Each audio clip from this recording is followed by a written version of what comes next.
तो कहानी की शुरुआत होती है मोमो आयसे से, जो अपने बॉयफ्रेंड के साथ झगड़ा कर रही थी।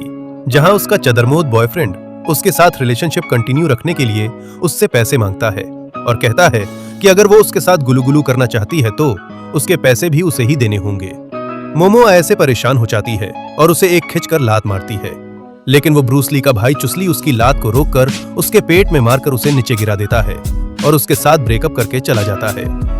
क्लास में मोमो आयसे के दोस्त उसके बॉयफ्रेंड के कानों को हाथी के कानों जैसा कहकर उसका मजाक उड़ाते हैं और जब मोमो आयसे उनसे खुद को कंसोल करने के लिए कहती है तब उसके दोस्त पूछते हैं कि वो उसके साथ रिलेशन में क्यों आई थी, जिस पर मोमो कहती है कि उसकी शक्ल केन टाकाकुरा से मिलती थी। लेकिन ये सुनकर उसके दोस्त इसको बकवास बताते हैं और कहते हैं कि उस तरह के लड़के अब बचे ही नहीं हैं। फिर मोमो सारे लड़कों को एक जैसा घटिया बताने के बाद बाहर गलियारे में चली जाती है। वह भटकती आत्मा की जॉब ज्वाइन की वो ए से चल रही थी। मोमो गलियारों में अकेले चलती है, सोचते हुए कि उसकी जिंदगी कैसे बदल रही है। तभी उसे एक अजीब दृश्य दिखता है। एक लड़के को कुछ दूर से लड़के मिलकर उस पर पेपर बॉल्स बनाकर मार रहे थे। वह इसे नजरअंदाज करती, लेकिन आज का दिन अलग था। मोमो उस लड़के के सामने आकर बैठ जाती है और बुली करने वालों को अपनी कातिल निगाहों से देखती है। उसे ऐसे देखते हुए उस लड़कों की फट जाती है।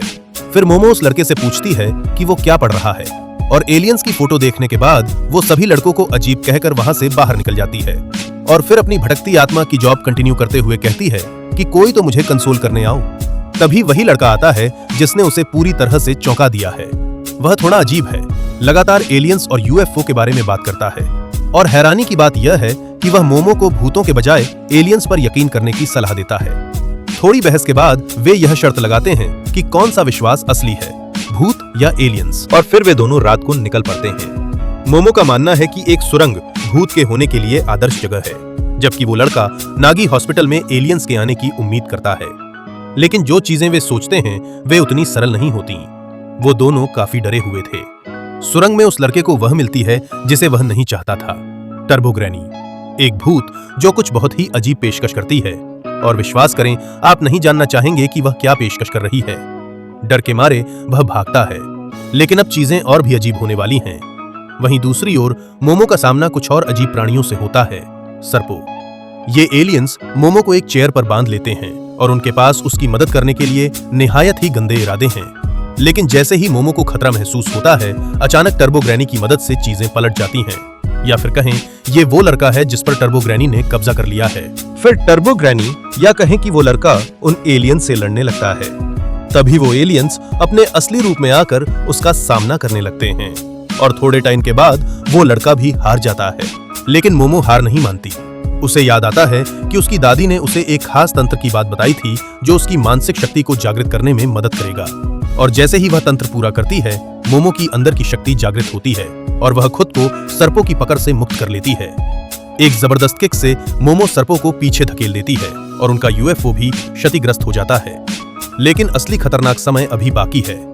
ये सब खत्म होने के बाद मोमो और वह लड़का एक दूसरे के अनुभवों को साझा करते हैं और यह स्वीकार करते हैं कि एलियंस और भूत दोनों का अस्तित्व असली है। लेकिन जब मोमो को उस लड़के का असली नाम पता चलता है तो वह पूरी तरह से चौंक जाती है। उसका नाम है केन टाकाकुरा और यही वह पल है जहां चीजें सचमुच दिलचस्प हो जाती हैं। एलियंस, भूत और एक अजीब सा प्यार त्रिकोण बस शुरू हुआ है। और अगर आप सोचते हैं कि यह पहली एपिसोड में खत्म हो गया तो आप गलत हैं। ये तो बस शुरुआत है। तो ये था एपिसोड 1। पसंद आया? लाइक, सब्सक्राइब और नोटिफिकेशन बेल जरूर दबाएं ताकि आप कोई भी एपिसोड मिस न करें। ये तो बस शुरुआत है और यकीन मानिए आगे और भी जबरदस्त ट्विस्ट्स आने वाले हैं। मिलते हैं अगले एपिसोड में।